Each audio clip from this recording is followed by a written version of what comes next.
In the deep darkness of the night, when half the world is fast asleep, in a corner of the city, behind closed doors, a group of people is gathering.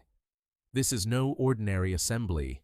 The dim flicker of candles, strange symbols drawn upon the floor, and those mysterious oaths, which, if heard by a common man, would shake him to his core.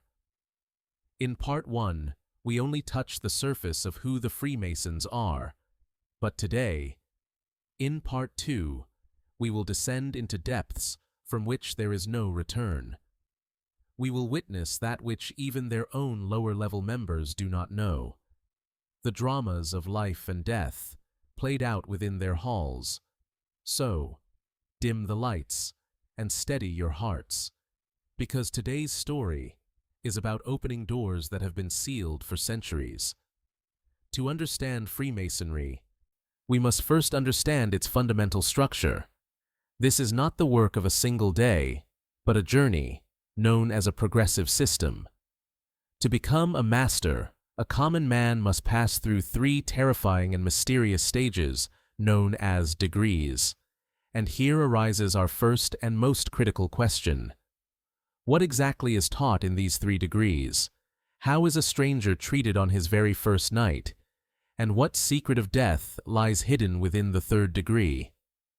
Let us proceed to the 1st degree. The 1st degree, Entered Apprentice. This stage is called the Entered Apprentice. Its theme is the journey from darkness to light. But this journey is not as simple as it sounds. The very first process with the candidate is preparation. He is locked alone in a small, dark room called the Chamber of Reflection. He is left in complete solitude, facing a skull, some bones, and a dim candle. This is to make him realize that he is mortal, and worldly wealth will remain here. After this, his eyes are covered with a thick blindfold, known as the hoodwink. This signifies that he is currently in the darkness of ignorance. A noose or rope is placed around his neck, called the cable tow. This rope symbolizes that he is still a slave to his desires and worldly vices. The left side of his shirt is removed to expose his heart, proving he carries no hidden weapons and has come to accept this truth with sincerity. When he knocks on the lodge door, a voice comes from within. Who is it that wishes to enter? He is brought inside, but he can see nothing. Then suddenly, the sharp point of a compass is pressed against his naked chest, and he is asked, "Do you feel anything?" This pain reminds him that he must now move from the physical world toward spiritual awakening. Then comes that bloody oath, upon which Freemasonry is founded. Placing his hand on the Bible or Quran, he says, "If I ever reveal the secrets of the Masons, may my throat be cut across, my tongue torn out by the root, and my body buried in the sands of the sea." The moment he utters these words, the blindfold is removed. The members of the lodge stand before him. The master says, "And now you are in the light." He is given tools, the 24-inch gauge and the gavel, signifying that he must now shape his own life. The 2nd degree, Fellowcraft. Once he passes the first test, the journey moves to the 2nd degree, called Fellowcraft. In the 1st degree, he received light. Now the goal is to gain wisdom. The most important part of this ritual is climbing a symbolic staircase called the winding staircase. This staircase consists of 3, 5, and 7 steps. These steps are not merely numbers. 3 steps, the 3 stages of human life: youth, manhood, age. 5 steps, the human senses: sight, hearing, taste, touch, smell. 7 steps, the 7 liberal arts and sciences: grammar, logic, arithmetic, geometry, etc. Here, he is shown a mysterious letter, G. Common members are told it stands for geometry, the science of building. But those who research deeply believe its true meaning is gnosis, or generative power, linked to ancient occult sciences. The oath of this degree is even more terrifying than the first. If I reveal the secrets, may my chest be torn open, my beating heart plucked out, and given to the birds of the air and the beasts of the field. The third degree, Master Mason. But friends, all of this was merely preparation. The real fear, the real drama, and the real secret lies in the third degree, known as Master Mason. This is where most conspiracy theories are born. The theme of this degree is death and resurrection. Here, the member is not just taught something, a complete drama is enacted upon him. The story of the murder of Hiram Abiff. Hiram was the chief architect of King Solomon's temple. He possessed the master word needed to complete the building. 3 ruffians surrounded him and demanded the secret. When Hiram refused, he was struck with tools one by one and finally murdered. In this ritual, the candidate becomes Hiram. He is symbolically struck on the head. He falls to the floor. He is wrapped in a shroud. Complete silence falls over the room, as if someone has truly died. This is the death of his old life. Then, the master of the lodge approaches him. He does not lift him in the ordinary way. He uses a specific secret grip called the lion's paw grip, handshake in the shape of a claw. As he is raised, he is told that he has now been resurrected. He is given the secret word Mahabone, which only Master Masons know. And finally, the most gruesome oath: if I reveal the secrets of a Master Mason, may my body be severed in 2, my bowels taken out and burned to ashes. So, this is the journey of the 3 degrees, from darkness to light, from light to wisdom, and from wisdom to death and rebirth. But does the story end here? No, this is only the beginning. So, friends, we have uncovered the secrets of life regarding their degrees, but the biggest claim of Freemasonry is that their knowledge does not end even after death. Here arises our second question. When a Master Mason dies, how are his last rites performed? Is it an ordinary funeral? Or is there a mysterious ritual performed behind closed doors, hidden from the world? The answer is more complex than you might imagine. Phase 1. Notification and preparation. The story begins with the news of death. As soon as the lodge learns that a brother has passed away, a committee is immediately formed. But there is a strange catch here. This funeral is not forced. First, permission is sought from the family. If the family refuses, the lodge steps back. But if the deceased had requested it in his will, then the lodge takes control. A special notice is sent to all members. The very sight of them on the funeral day is enough to send shivers down one's spine. Dark suits, white gloves symbolizing clean hands, and that mysterious white lambskin apron. This is the same apron he received in the first degree. To common people, it is just a piece of white leather, but for Masons, it is the proof of their purity of soul and innocence. Phase 2. The ceremony begins.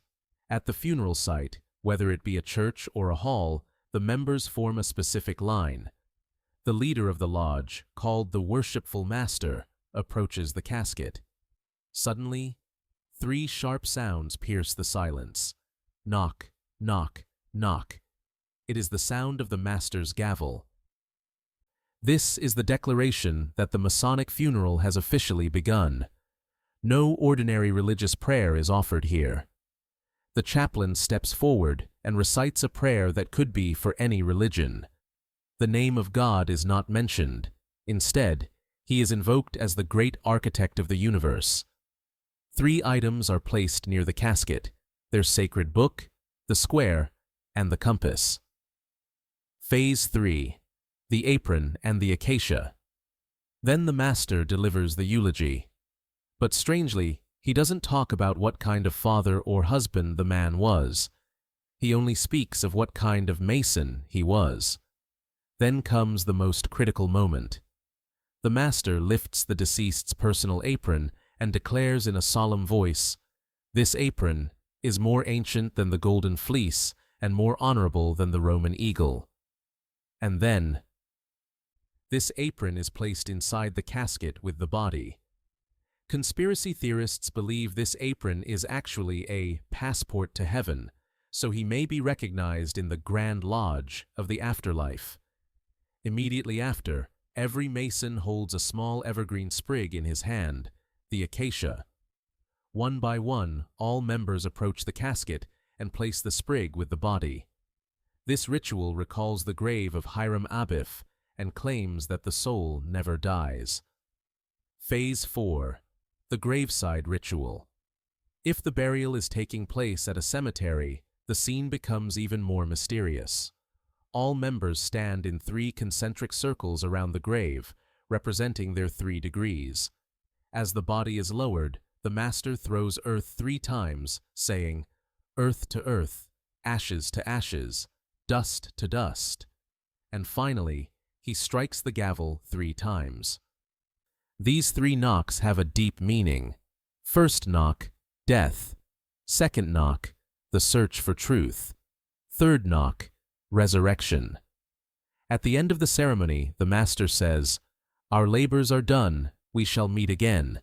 And all members respond in unison with a strange, archaic phrase, "So mote it be," meaning, so be it. Phase 5. Hidden Symbols and Conspiracies. But it doesn't end there. If you look closely, there are other symbols too. Sometimes a broken column is placed there, signifying a life cut short but work continuing. Sometimes an hourglass is present, reminding that time is running out.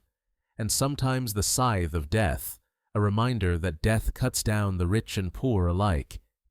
Here, some terrifying questions also arise. What happens if a Mason was expelled from the lodge during his life?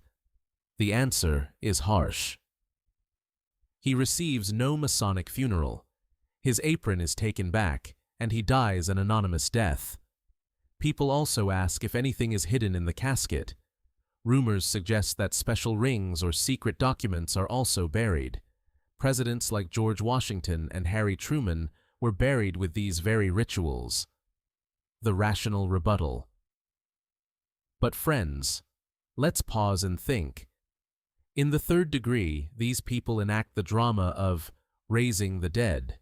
They stand at gravesides placing twigs, claiming immortality. But what is the reality?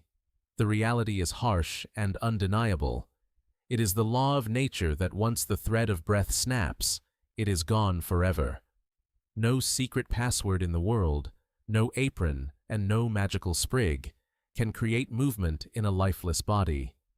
This resurrection that Freemasons claim is, in fact, a delusion of their own making. The truth is, when the lid of the casket closes, all their degrees and all their masterwords are left outside.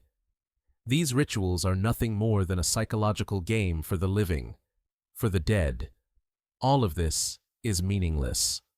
So friends, the most fundamental principle of Freemasonry, which they force every new member to memorize, is this: all men are equal. They claim that within their lodge, a king and a pauper, the rich and the poor, sit shoulder to shoulder. But when we open the old dusty books of history, a stench emanates from within that tears apart their claim of brotherhood. Here arises our 3rd and most critical question. If Freemasonry is truly a universal brotherhood, then why does a separate Prince Hall Freemasonry exist in America? Why this division? And what is its connection to the most hideous word in American history, racism? The answer exposes a stain on the forehead of Freemasonry that even 200 years of excuses cannot wash away. 1. The beginning, cries for freedom and chains of slavery. The story begins in Boston in the 1770s. This was the era when America was fighting for independence from Britain. Slogans were being raised everywhere that all men are created free. But look at the hypocrisy. Amidst these very slogans, millions of black people were shackled in chains of slavery. Among them was a man named Prince Hall. He was not born a slave, or perhaps he purchased his freedom. He was an educated, conscious man and a master leather worker. He saw the city's elites, men like George Washington and Benjamin Franklin, going into Masonic lodges for secret meetings. He thought that if Freemasonry truly taught morality and equality, then perhaps this was the one place where he would be treated as a human being. 2. The knock and the denial. In 1775, Prince Hall and 14 of his free black companions applied to join the St. John's Lodge in Boston. They said, "We too are seekers of the light." But these so-called enlightened American Masons flatly refused to let them enter. No test was taken, no qualifications were checked. Only one thing was seen: their skin was black. This was the first major contradiction in Masonic history. The very men fighting for liberty were denying it to others within their own lodge. 3. The British Gambit. Leveraging the enemy. Prince Hall was a smart man. He saw that the Americans would not accept them, but the British Army, the enemy of the Americans, was also in the city. He contacted a British traveling military lodge, Irish Lodge No. 441. The British thought, why not initiate these black men just to spite the Americans? On March 6, 1775, Prince Hall and his companions were made Freemasons for the first time. But even here, the prejudice did not end. The British only allowed them to meet. They could not initiate new members, nor could they confer degrees. They were left in a state of limbo. 4. The struggle for legitimacy and the charter. When the war ended and the British left, Prince Hall was left alone. He begged the American lodges again to recognize them. The answer was the same: no. Finally, he wrote directly to the Grand Lodge of England in London. After years of waiting, on September 29, 1784, they received that golden paper known as a charter. African Lodge No. 459 was established. This was a turning point in history. Now they were legally Freemasons. 5. The Conspiracy, the Clandestine Label, and Albert Pike. But friends, the story doesn't end here. The real conspiracy started now. White American lodges invented a new rule called exclusive jurisdiction. They argued, since we already have lodges in America, England's charter cannot be valid here. Using this technical excuse, they labeled Prince Hall Masons as clandestine, meaning fake and illegitimate. And then, in the 1800s, a name emerged: Albert Pike. This man is considered the greatest philosopher of Freemasonry. His book, Morals and Dogma, is read like a Bible by Masons today. But his other face was terrifying. Historians say Albert Pike was a founder or a key leader of the Ku Klux Klan, KKK, the terrorist organization that murdered and burned black people. Think about it. On one side, he was the Grand Commander of Freemasonry, and on the other, the greatest champion of white supremacy. He famously wrote, "I took my obligations to white men, not to Negroes. When I have to accept Negroes as brothers, or leave Masonry, I shall leave it." This was the reality of their brotherhood. 6. The Two Worlds, a 200-year wall. For the next 2 centuries, 2 separate worlds existed in America. White Freemasonry, powerful, wealthy, filled with politicians and presidents, from George Washington to Harry Truman. Black, Prince Hall. Freemasonry, struggling, poorer, but united. They created laws so strict that if a white Mason accidentally visited a black lodge, he would be expelled from the fraternity forever. This was the worst example of a social boycott. 7. Icons rejected. Look at the names who were Prince Hall Masons. These were men who changed the world, yet were not considered equal to an ordinary white Mason. Thurgood Marshall, who became a Supreme Court justice, sitting on the seat of justice, but could not sit in a lodge seat. Medgar Evers, the martyred civil rights leader. Nelson Mandela, honorary member. Booker T. Washington, famous educator. Shaquille O'Neal, basketball legend. All of them were considered illegitimate. 8. 1989, the Thaw or Justice Show. Then came 1989. Under pressure from the civil rights movement, the Grand Lodge of Connecticut finally knelt and recognized Prince Hall. But friends, is everything fine today? Absolutely not. Even in 2024, U.S. states like Arkansas, Georgia, Mississippi, Louisiana, and West Virginia still do not fully recognize Prince Hall Masons. There, the rule of stay separate still applies today. The rational rebuttal.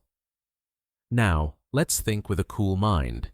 Freemasons claim to possess the ancient knowledge of the Egyptian pyramids. They claim to elevate man to the pinnacle of spirituality. They claim to purify the soul. If they truly possessed any light, would they have remained in such darkness for 200 years? Should it take a spiritual organization 2 centuries to realize that black and white are equal? The reality is that this light is merely a deception. This organization does not run on divine principles, but on worldly politics, hatred, and ego. If men like Albert Pike, gods of racism, are their teachers, then what will the students be like?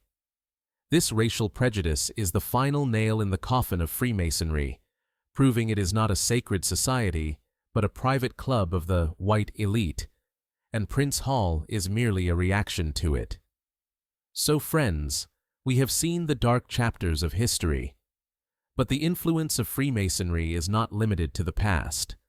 Some experts say they are still controlling our minds today, and their biggest weapon is the entertainment industry. Have you ever noticed why certain specific symbols appear repeatedly in Hollywood and Bollywood movies? Here arises our 4th question. Are these symbols seen in movies, music videos, and posters just designs? Or is this a secret language through which they are subconsciously sending us a message? Let's lift the veil on the 6 biggest symbols that are right before your eyes, yet you fail to see them. 1. The all-seeing eye. This is the biggest symbol of Freemasonry, a pyramid with a glowing eye on top. Whether it's the Hollywood movie National Treasure or Now You See Me, you will see this symbol repeatedly. Even in the music industry, huge pop stars and rappers often pose for photo shoots covering one eye. This trend has now become common in Bollywood as well. On movie posters, heroes or villains are often seen covering one eye with their hand, making the one eye sign. Conspiracy theorists claim this is the Eye of Dajjal, Antichrist, or proof that the artist has sold their soul and is part of the elite club. 2. The checkered floor. Have you ever noticed why the villain's lair or a mysterious palace in movies often has a floor with black and white tiles? This is not just interior design, this is the floor of Masonic lodges. The black and white colors represent good and evil, light and darkness, and the duality of human nature. The famous Hollywood movie Eyes Wide Shut, which was made about secret societies, specifically showcased these floors. 3. The twin pillars, Jachin and Boaz. At the entrance of King Solomon's temple stood 2 pillars, Jachin and Boaz. In Freemasonry, these pillars are very crucial, symbolizing strength and establishment. You will often see in movies that an important character is shown standing between 2 large pillars, or 2 specific pillars flank a doorway. This is a gateway, signifying the entry from one world into another. 4. The hidden hand. Look at old paintings from history, from Napoleon Bonaparte to George Washington. Why do they all have one hand inside their coat? This is called the sign of the master of the second veil. Even today, at Hollywood and Bollywood award shows, you will see some stars striking this strange pose on the red carpet, tucking a hand inside their jacket. For common people, it's just style, but for those who know, it is a signal. 5. The number game for Freemasons. Numbers are sacred, especially 33, which is their highest degree.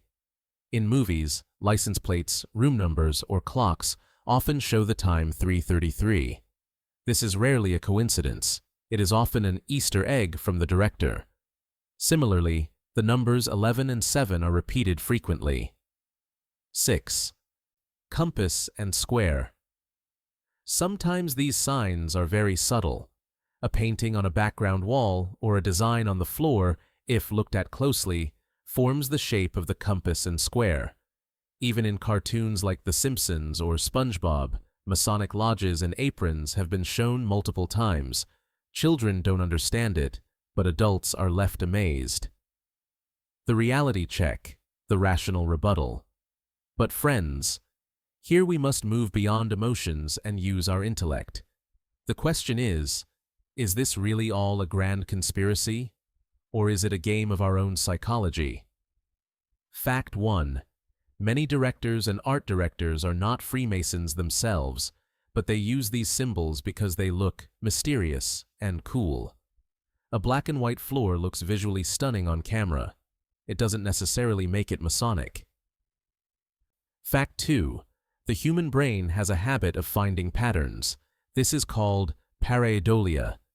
If you decide you want to find an eye everywhere, you will start seeing an eye in every circle. Fact 3. There is a copy-paste culture in the industry. If a big American singer strikes the one-eye pose and becomes famous, our local artists will copy it without thinking, just to look modern. They probably don't even know its meaning. So, to say that all of Hollywood or Bollywood is run by Freemasons might be an exaggeration. Yes, there may be some people, but most are just part of the herd mentality, using these symbols merely for show.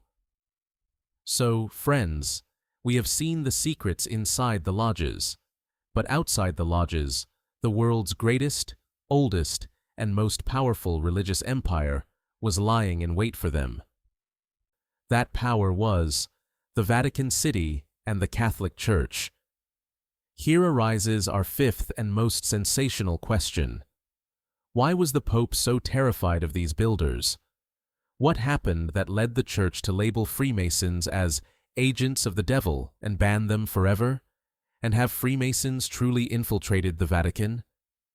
The answer involves not just a war of faith, but a saga of power, politics, and deception that will shake you to the core. 1. The first strike, the Decree of 1738. Freemasonry officially began in London in 1717. Its growth was so rapid that within just 20 years it spread to every corner of Europe. Sitting in Rome, Pope Clement V sensed the danger. On April 28, 1738, he issued a historic papal bull known as In Eminenti. This was the first official missile launched by the Church against Freemasons. The words of this decree were extremely harsh. We condemn them and prohibit them perpetually. If any Catholic helps them or attends their meetings, he shall face the penalty of excommunication. This meant expulsion from Christianity. He could not marry in the church, and upon death would not be buried in a Christian cemetery. In that era, this was a spiritual death sentence. 2. The real reasons for hostility. What was the Pope's problem with these builders? Secret oaths. The Church believed that men who do good do not take oaths in the dark. If they are noble, why do they hide? Religious tolerance. Freemasons allowed Catholics, Protestants, Jews, and Muslims to sit together in their lodges. To the Church, this was heresy, because they believed truth belonged solely to the Catholic Church. A state within a state. The Pope feared they were running a secret government that was free from the Church's control. 3. The Great Hoax of Leo Taxil. In the 1890s, the hostility took a new and terrifying turn. A French journalist named Leo Taxil played with the Church's emotions. He falsely claimed that he was a former Freemason who had repented. He told the Church, "Freemasons secretly worship Lucifer, the devil. Sexual orgies take place in their female lodges." The Pope and the clergy believed him blindly because this was exactly what they wanted to hear. For 12 years, they propagated his lies. Then one day, Leo Taxil called a press conference and laughingly admitted, "I made it all up to mock the ignorance of the Church.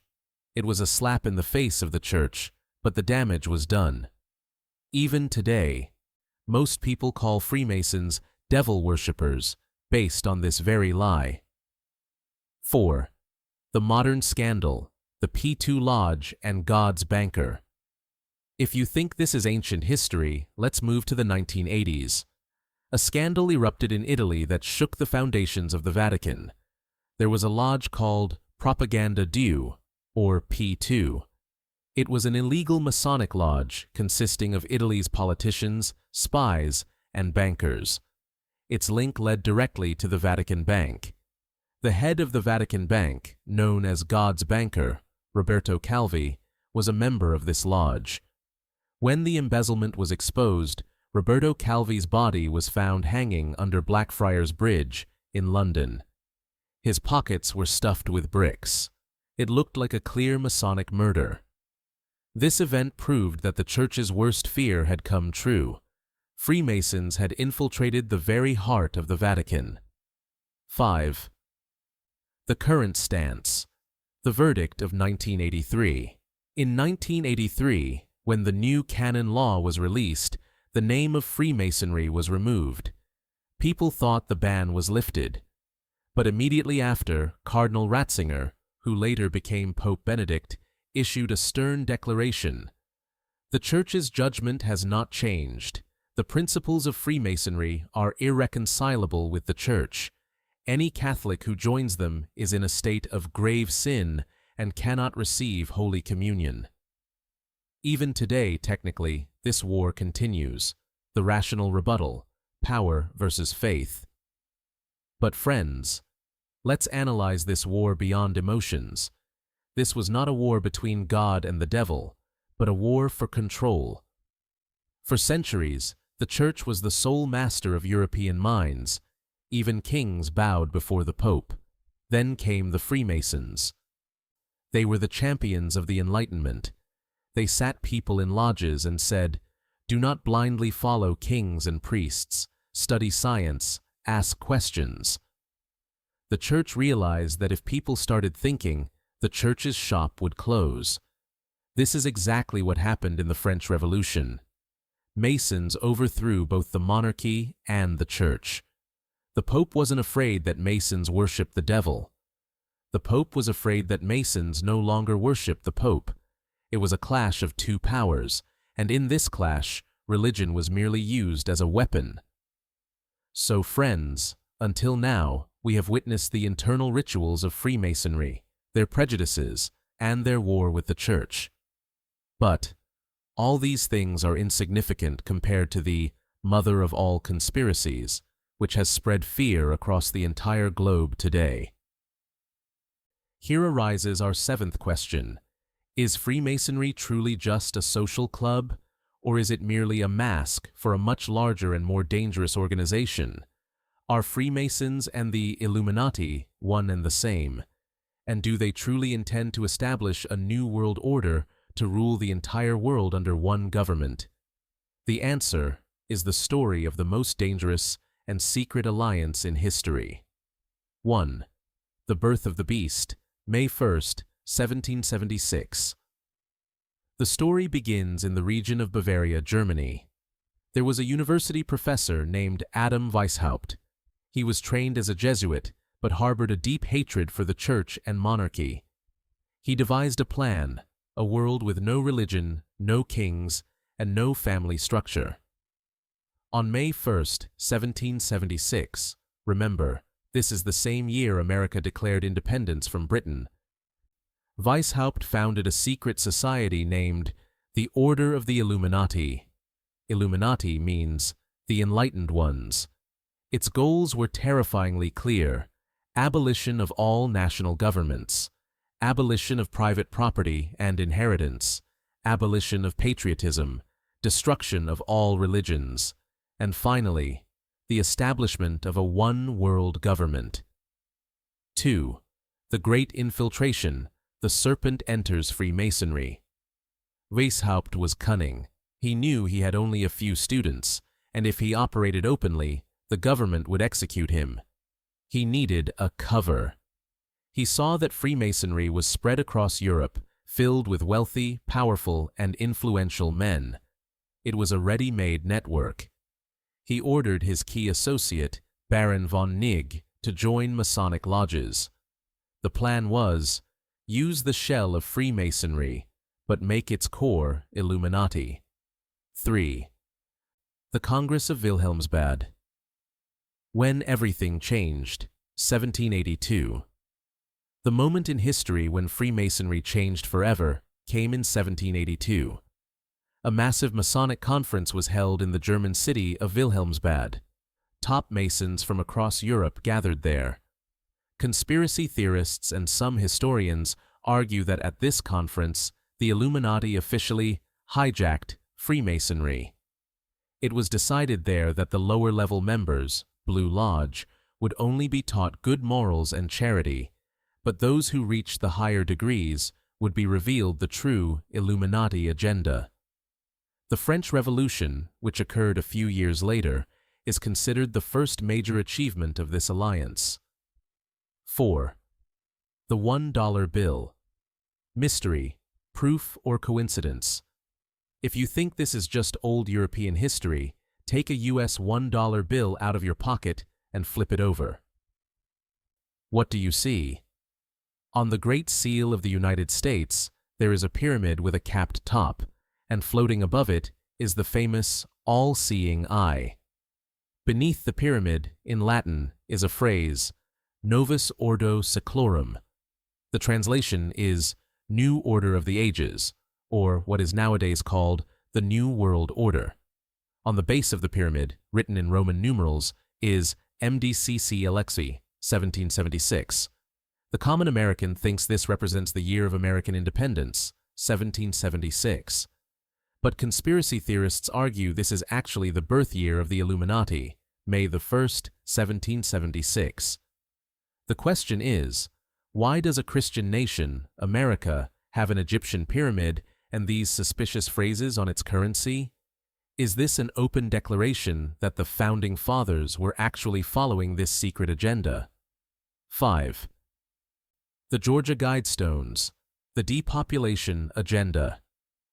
The most terrifying aspect of this New World Order is population control. In the U.S. state of Georgia, a mysterious granite structure was erected called the Georgia Guidestones, also known as the American Stonehenge, which was recently destroyed. It was built by an unknown man using the pseudonym R.C. Christian, a name that sounds like the Rosicrucian order. On these stones, 10 commandments for a new age were inscribed in 8 languages. What was the first commandment? Maintain humanity under 500,000 in perpetual balance with nature. Friends, today, the world population is 8 billion. If their target is 500 million, it simply means they want to eliminate 95% of humanity. People say this is the very Illuminati Masonic agenda that seeks to control the world through wars, viruses, and artificial famines. 6. Albert Pike and the Secret of the 33rd Degree. We mentioned Albert Pike earlier. He was the greatest Mason of the 19th century. A letter attributed to him is very famous, written to the Italian revolutionary leader Giuseppe Mazzini. In this letter, he allegedly outlined the plan for 3 world wars.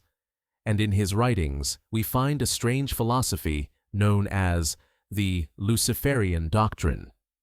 The claim is, to the crowd, we say we believe in God, but to the initiates of the 30th degree and above, the secret is that Lucifer is the god of light. This claim proves that the Illuminati sits at the very top of the pyramid of Freemasonry, using the lower-level ordinary Masons merely as pawns. The rational rebuttal, the merger. Now, let's pause and analyze. Freemasons say the Illuminati was dissolved in 1785. But historians say it didn't dissolve, it merged. Just as salt dissolves in water, the Illuminati dissolved into Freemasonry. What we call the New World Order today is actually the joint offspring of these 2 organizations. Freemasonry provided the structure, and the Illuminati provided the ideology. The result? A power that is invisible, yet its hand is felt behind every major decision in the world. So, friends, behind the glimmering lodges and white gloves of Freemasonry lies a dark truth that has been a symbol of terror for centuries. That truth is the blood oath. Here arises our 4th and most terrifying question. Are the oaths Freemasons take really that dangerous? Do they still cut the throats of traitors today? Or is this all just dramatic dialogue? The answer is not as simple as you think. It involves both blood and deception. 1. The gruesome details of the oath.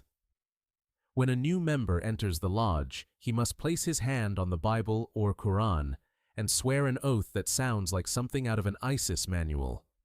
Just consider the words spoken in each degree. First degree, Entered Apprentice. If I reveal the secrets, may my throat be cut across, my tongue torn out by the root and buried in the sand. Second degree, Fellowcraft. If I betray, may my chest be torn open, my heart plucked out, and given to the beasts of the field. Third degree, Master Mason. If I reveal the Master's secret, may my body be severed in 2, my bowels taken out, and burned to ashes. Think about it. These oaths remind one of a medieval torture chamber. 2. The mysterious murder of William Morgan. When the oath became real, 1826, Freemasons claim these penalties are merely symbolic, but history holds one event that proved this claim wrong. It was the year 1826 in New York. A man named William Morgan, a bricklayer, became disgruntled with the Masons.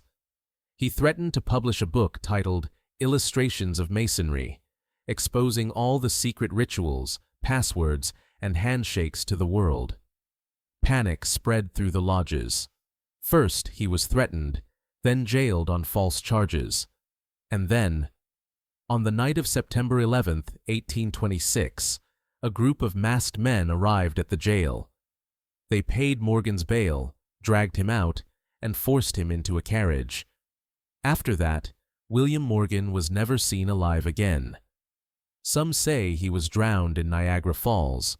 Others say his throat was actually cut. This event caused such a massive backlash in America that an actual anti-Masonic party was formed, and for years, Freemasonry nearly vanished from the U.S. This is proof that there was a time when the blood oath was not just words. 3. The modern reality, 100% symbolic, but friends. What is reality today? If a YouTuber or writer exposes their secrets today, are they killed? The answer is no. Today, these penalties are 100% symbolic. This language comes from the 1700s in England, where the punishment for treason was indeed having one's throat cut. Freemasons copied that language. In modern lodges, especially in the UK since 1986, these bloody penalties have been removed or softened. Now they say, if I reveal the secrets, I will lose my honor. The focus is no longer on fear, but on honor. 4. The real punishment, social death. So, if someone reveals secrets today, what happens to them? They are not given physical death, but social death. Expulsion. First, they are humiliatingly expelled from the lodge. Shunning. Masons around the world are told that this person is a traitor. His Mason friends stop talking to him. His business partners, who are Masons, cut ties with him. Reputation loss. His reputation is quietly destroyed. In short, the snake dies, but the stick doesn't break. 5. The legal angle. Legally, these blood oaths are worthless. You cannot tell a judge in any court, "Your Honor, he swore an oath that I could cut his throat." In the eyes of the law, these oaths are null and void. Modern Masons know that if they even touch someone, they will go straight to jail. The rational rebuttal. So, what is the conclusion? The era of William Morgan is over. Today, Freemasonry does not fear its secrets being exposed because everything is already on the internet. Google it, and you will find all their handshakes and passwords. Today, their biggest secret is not the secret, but the network. Blood oaths are now just a drama used to scare newcomers and test their loyalty. It is a psychological game. In reality, the knife may not be plastic, but they don't use it either. So friends, every conspiracy theory, every book, and every documentary about Freemasonry stops at one number, and that number is 33. We are told that in the Scottish Rite, the 33rd degree is the final and highest degree. This is where Freemasonry supposedly ends. But here arises our fifth and most mysterious question. Is 33 really the end? Or is it just a deception? Are there invisible degrees beyond the 33rd? Is there a secret circle that controls even those who hold the 33rd degree? The answer hangs somewhere between official truth and secret rumors. 1. The official story. Honor, not power. If you ask any Freemason, he will smile and say, "Sir, the 33rd degree is not a power level, it is merely an honorary degree." The reality is that the Scottish Rite has only 32 degrees. The 33rd is awarded only to those who have served the organization exceptionally, like a Lifetime Achievement Award. These people sit in the Supreme Council, make administrative decisions, and that's it. According to them, a 33rd degree Mason is not a wizard, but merely an administrative officer. 2. The unknown superiors. But history has another side. In the 18th century, a term was used in Germany, superiores incogniti, which means unknown superiors. It was believed that even the masters running the lodges did not know who was above them. They only received letters and orders, but no one had seen the face of the command giver. Conspiracy theorists claim that after the 33rd degree, a white brotherhood, or the order, begins. These are people whose names are not written in any register. They are the ones who claim to possess the true light. 3. The Palladium Rite and the 99 degrees. People think 33 is the highest number. But did you know there are branches of Freemasonry that go far beyond that? One such branch is the Rite of Memphis Misraim. This is known as ancient Egyptian Freemasonry. It is not 33, but 90, 95, and even 99 degrees. Albert Pike is accused of creating a secret group called the New and Reformed Palladium Rite. Rumors suggest that to join this group, you first had to be a 33rd degree Mason, and only then did the real Luciferian teachings begin. Meaning, the 33rd degree was just the end of kindergarten, and university started from there. 4.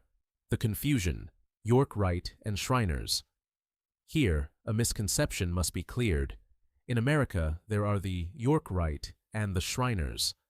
Many people think these are above the 33rd. No, they are not above. They are parallel. This is a separate ladder. After the 32nd degree, you can become a Shriner, which is called the Party Lodge. These people wear strange red hats, fez, and parade in tiny cars. They are not dangerous, but mostly social clubs. 5. Albert Pike's Mysterious. Quote, Albert Pike wrote a sentence in his book that added fuel to this fire. He wrote, "The 33rd degree does not mean you know everything. It is merely the gate." Although his followers say this was a metaphor, conspiracy theorists argue it was a confession. It meant that 33rd degree holders are merely gatekeepers, while the owners of the palace are someone else. The rational rebuttal, the inner circle. So friends, is there really an invisible degree? My analysis is, yes, but not on paper. Power does not lie in pieces of paper or degrees. Power lies in connections. The reality is that a 33rd degree Mason who is a clerk in a small town has no power, but a 3rd degree Mason who is the President of the United States holds all the power. Freemasonry operates on a system of circles within circles. Officially, 33 is the last number, but unofficially, there is an inner circle. These are the few individuals who, after the meeting ends and everyone goes home, stays back, pours a glass of whiskey, and makes the real decisions. They don't need a 34th degree. Their influence is their degree. And if there truly exists an invisible degree that no one has found to this day, we have to admit they are very successful at keeping their secrets. So, friends, we have seen Freemasons laying bricks and building structures, but in today's world, stone has been replaced by code, and the Masons have been replaced by tech giants. The old Masons controlled the world with a gavel. Today's Masons control the world with an algorithm. Here arises our sixth and most modern question. Are Elon Musk, Mark Zuckerberg, and Bill Gates the Freemasons of the modern era? Is artificial intelligence, AI, the new God these people are trying to create? And has Silicon Valley become the world's largest secret lodge?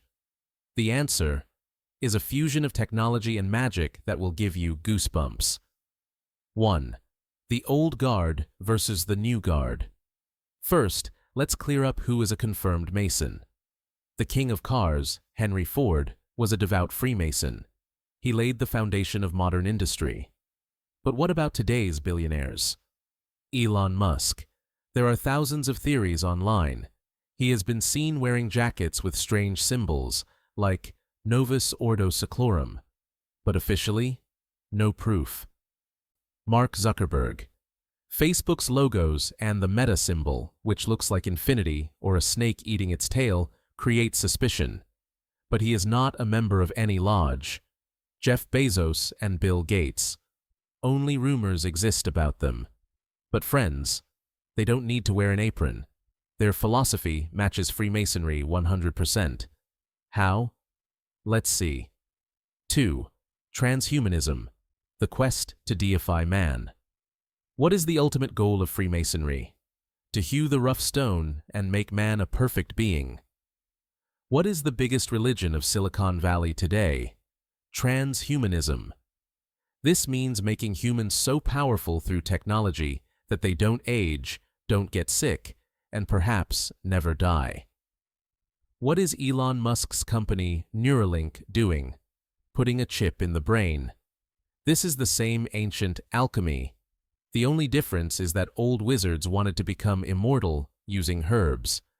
These people want to become immortal using chips and data. Freemasons call it the Great Work.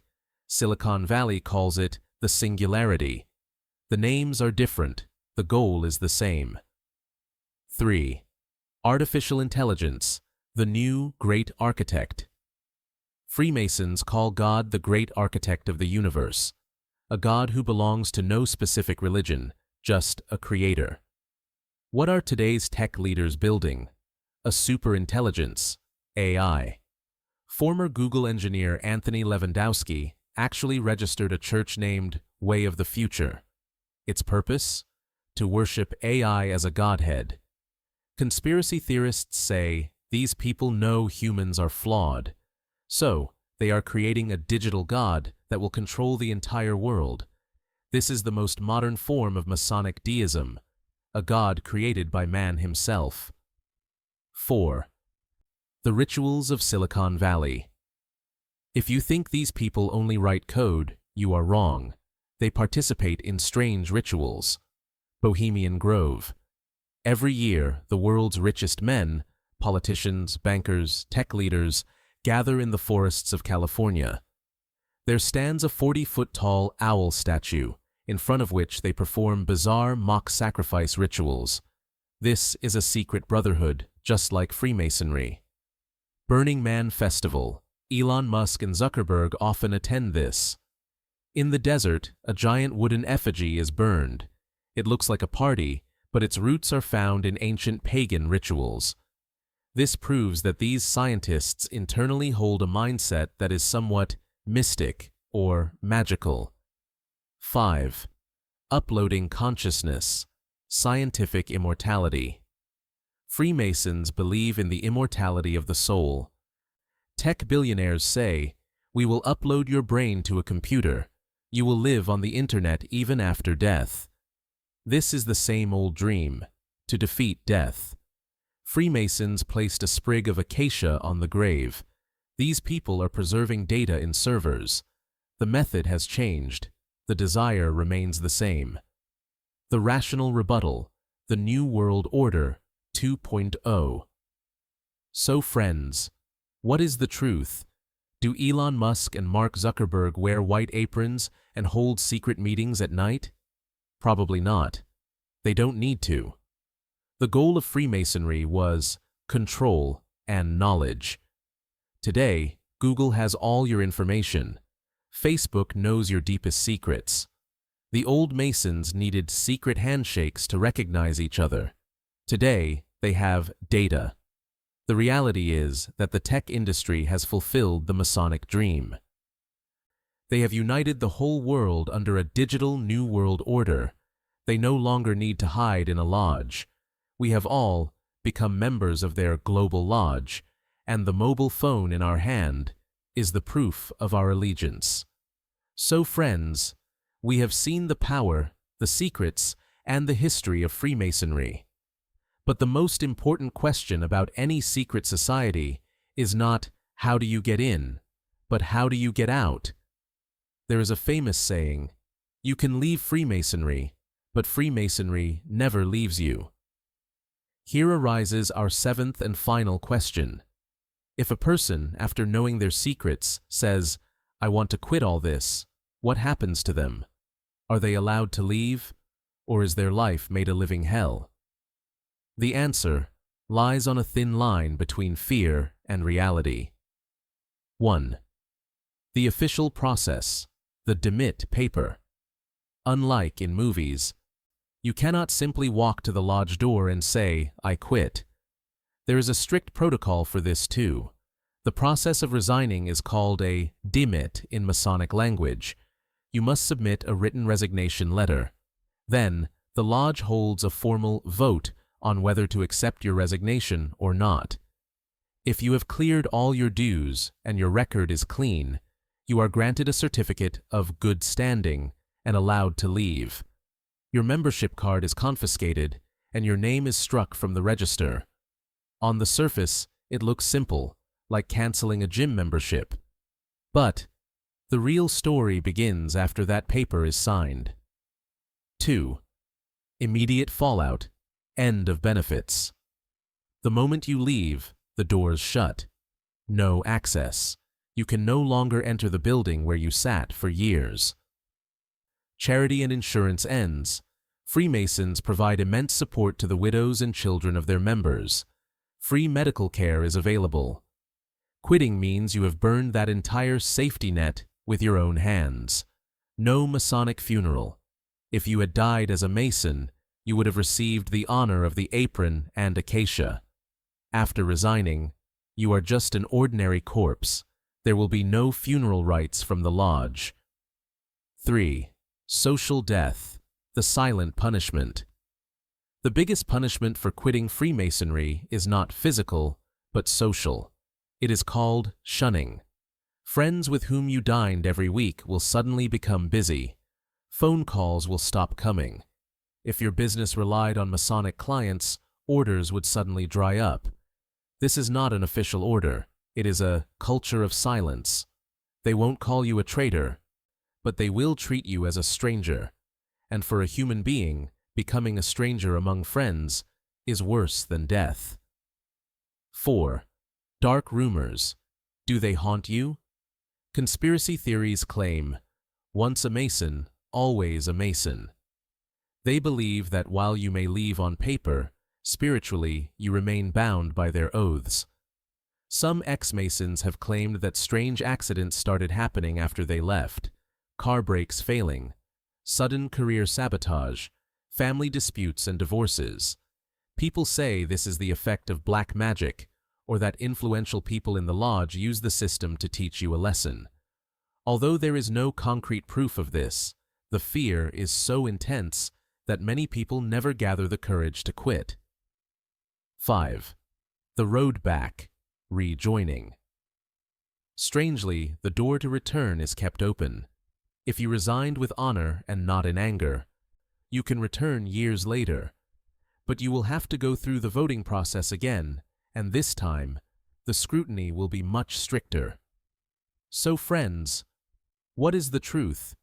Is the person who quits killed? Absolutely not. Thousands of people leave Freemasonry every year because they get bored or can't pay the fees. They live their lives peacefully. The era of William Morgan is over. Today, no one will cut your throat. But being cut off from the network is the biggest punishment of the modern era. Freemasonry is an elite club. When you leave the club, you lose the club's privileges. This is not a conspiracy. It is human nature.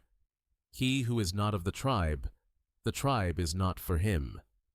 So, ladies and gentlemen, this was the thrilling journey of 10 questions that performed a complete post-mortem on the 300-year history of Freemasonry. What have we not seen? From the bloody oaths of dark rooms to the streets of Washington, from the war with the Vatican to the surface of the moon, and from the god of artificial intelligence to the secret of Jabulon. Now, the final verdict lies in your court. Are these truly just a charity club where elders sit and discuss the betterment of the world? Or is this the hidden hand that sits behind the curtain, controlling our history, our pockets, our beliefs, and now our future? The truth is, perhaps buried somewhere behind those white gloves, closed doors, and the pyramid with the all-seeing eye. But remember one thing, as long as there are secrets, there will be curiosity. And as long as there is curiosity, we will keep asking questions. If this investigative journey has opened the doors of your mind, please like and share this video so the world can know what game is being played behind the scenes. Turn on the lights. Our secret meeting has now officially ended. Allah Hafiz.